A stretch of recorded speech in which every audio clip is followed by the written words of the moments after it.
খাকিদা Bihar chapter web সিরিজের সাফল্যের পর বাংলার ঘরের ছেলে এবং বলিউডের খ্যাতনামা পরিচালক নীরাজ পান্ডে বাংলাকে কেন্দ্র করে বানাতে চলেছেন এক ওয়েব সিরিজ, যার নাম হলো খাকি দ্য বেঙ্গল চ্যাপ্টার।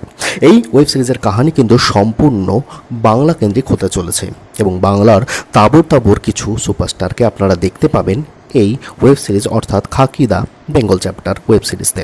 এদিন কিন্তু পূর্ব নির্ধারিত সময় মতোই কিন্তু কলকাতাতে শুরু হয়ে গেছে এই ওয়েব সিরিজ অর্থাৎ খাকি দ্য বেঙ্গল চ্যাপ্টারের শুটিং। এদিন কিন্তু খাকি দ্য বেঙ্গল চ্যাপ্টারের শুটিংয়ের লোকেশন থেকে ভাইরাল হয়েছে একটি ফুটেজ, যেখানে কিন্তু সুপারস্টার জিতকে পুলিশি অবতারে দেখা গেল। প্রথমত খাকি ওয়েব সিরিজটি একটি সফল ওয়েব সিরিজ এবং তারই ফ্র্যাঞ্চাইজির শুটিং হচ্ছে, তাও আবার বাংলার তাবর তাবর সব অভিনেতা এবং অভিনেত্রী এবং সুপারস্টারদের সাথে। আর এই ওয়েব সিরিজ নিয়ে যে এক্সাইটেড হবে না বাংলার আপামর দর্শকেরা, তা কি হতে পারে?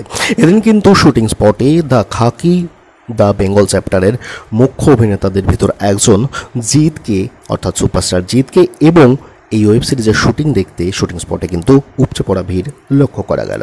আপনাদেরকে জানিয়ে রাখি, প্রেক্ষাগৃহে কিন্তু জিতের অর্থাৎ সুপারস্টার জিতের বুমেরাং ফিল্মটি চলছে, কিন্তু তা সত্ত্বেও তিনি খাকি দ্য বেঙ্গল চ্যাপ্টারের কিন্তু শুটিং চালাচ্ছেন। এর থেকে বোঝা যায় কতটা প্রফেশনাল জিত। সুপারস্টার জিত ছাড়াও এই ওয়েব সিরিজটিতে আপনারা দেখতে পারবেন সুপারস্টার প্রসেনজিৎ, শাশ্বত চট্টোপাধ্যায়, পরমব্রত, চিত্রাঙ্গদা এবং শতরূপাকে।